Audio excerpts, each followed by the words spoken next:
ಗ್ರಾಮಾಂತರ ಕ್ಷೇತ್ರದ ಬಿಜೆಪಿ ಅಭ್ಯರ್ಥಿ ಡಾಕ್ಟರ್ ಸಿಎನ್ ಮಂಜುನಾಥ್ ಅವರು ನಮ್ಮ ಜೊತೆ ಇದ್ದಾರೆ ಸರ್. ಇವತ್ತಿನಿಂದ ಪ್ರಚಾರ ಕಾರ್ಯ ಜೋರಾಗ್ತಿದೆ ಸರ್, ಹೇಗೆ ನಡೀತಾ ಇದೆ ಸರ್? ಅಲ್ಲ, ಇವಾಗ ಕಳೆದ 10 ದಿನದಿಂದ ಕೂಡ ಪ್ರಚಾರ ಕಾರ್ಯ ನಡೀತಾ ಇದೆ. ನಾವು 8 ಲೋಕಸಭಾ ಕ್ಷೇತ್ರದಲ್ಲಿ 8 ವಿಧಾನಸಭಾ ಕ್ಷೇತ್ರ ಬರುತ್ತೆ ಈ ಬೆಂಗಳೂರು ಗ್ರಾಮಾಂತರ ಲೋಕಸಭಾ ಅಡಿಯಲ್ಲಿ.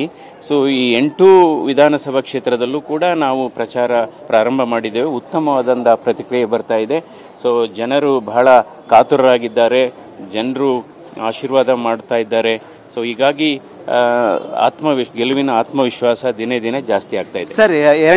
ಏಪ್ರಿಲ್ 2ನೇ ತಾರೀಕು ಗೃಹ ಸಚಿವರಾದಂಥ ಅಮಿತ್ ಶಾ ಅವರು ಚನ್ನಪಟ್ಟಣದಲ್ಲಿ ಬೃಹತ್ ಸಮಾವೇಶ ನಡೆಸ್ತಾರೆ, ರೋಡ್ ಶೋ ಕೂಡ ಮಾಡ್ತಾರೆ. ನಿಮ್ಮದೇ ಕ್ಷೇತ್ರ, ಹೇಗೆ ಅನಿಸ್ತಿದೆ ಸರ್? ಅಲ್ಲ, ಯಾಕೆಂದರೆ ನಮ್ಮ ಕೇಂದ್ರದ ನಾಯಕರು ಇವತ್ತು ಗೃಹ ಮಂತ್ರಿಗಳಾದಂಥ ಅಮಿತ್ ಶಾ ಬರ್ತಾ ಇರೋದು ನಮಗೆಲ್ಲ ಸಂತಸ ತಂದಿದೆ. ಸೊ ಅವರು ರೋಡ್ ಶೋ ಮಾಡಲಿದ್ದಾರೆ, ಸಮಾವೇಶ ಎಲ್ಲ ರೋಡ್ ಶೋ ಮಾಡ್ತಾ ಇದ್ದಾರೆ. ಅದರಿಂದ ನಮ್ಮ JDS ಮತ್ತು BJP ಕಾರ್ಯಕರ್ತರ ಆತ್ಮವಿಶ್ವಾಸ ಹೆಚ್ಚುತ್ತೆ. ಸೊ ಮತ್ತು ಅವ್ರು ಬರೋದು ನಮ್ಮ ಪ್ರಚಾರಕ್ಕೆ ಹೆಚ್ಚು ಪ್ರೋತ್ಸಾಹ ಕೊಡುತ್ತೆ. ಸೊ ಗ್ರಾಮಾಂತರ ಕ್ಷೇತ್ರದ ಬಿಜೆಪಿ ಅಭ್ಯರ್ಥಿ ಡಾಕ್ಟರ್ ಸಿಎನ್ ಮಂಜುನಾಥ್ ಅವರು ನಮ್ಮ ಜೊತೆ ಇದ್ದಾರೆ ಸರ್. ಇವತ್ತಿನಿಂದ ಪ್ರಚಾರ ಕಾರ್ಯ ಜೋರಾಗ್ತಿದೆ ಸರ್, ಹೇಗೆ ನಡೀತಾ ಇದೆ ಸರ್? ಅಲ್ಲ, ಇವಾಗ ಕಳೆದ 10 ದಿನದಿಂದ ಕೂಡ ಪ್ರಚಾರ ಕಾರ್ಯ ನಡೀತಾ ಇದೆ. ನಾವು 8 ಲೋಕಸಭಾ ಕ್ಷೇತ್ರದಲ್ಲಿ 8 ವಿಧಾನಸಭಾ ಕ್ಷೇತ್ರ ಬರುತ್ತೆ ಈ ಬೆಂಗಳೂರು ಗ್ರಾಮಾಂತರ ಲೋಕಸಭಾ ಅಡಿಯಲ್ಲಿ. ಸೊ ಈ 8 ವಿಧಾನಸಭಾ ಕ್ಷೇತ್ರದಲ್ಲೂ ಕೂಡ ನಾವು ಪ್ರಚಾರ ಪ್ರಾರಂಭ ಮಾಡಿದ್ದೇವೆ. ಉತ್ತಮವಾದಂಥ ಪ್ರತಿಕ್ರಿಯೆ ಬರ್ತಾ ಇದೆ. ಸೊ ಜನರು ಬಹಳ ಕಾತುರರಾಗಿದ್ದಾರೆ, ಜನರು ಆಶೀರ್ವಾದ ಮಾಡ್ತಾ ಇದ್ದಾರೆ.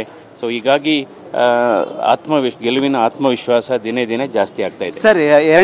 ಏಪ್ರಿಲ್ 2ನೇ ತಾರೀಕು ಗೃಹ ಸಚಿವರಾದಂಥ ಅಮಿತ್ ಶಾ ಅವರು ಚನ್ನಪಟ್ಟಣದಲ್ಲಿ ಬೃಹತ್ ಸಮಾವೇಶ ನಡೆಸ್ತಾರೆ, ರೋಡ್ ಶೋ ಕೂಡ ಮಾಡ್ತಾರೆ. ನಿಮ್ಮದೇ ಕ್ಷೇತ್ರ, ಹೇಗೆ ಅನಿಸ್ತಿದೆ ಸರ್?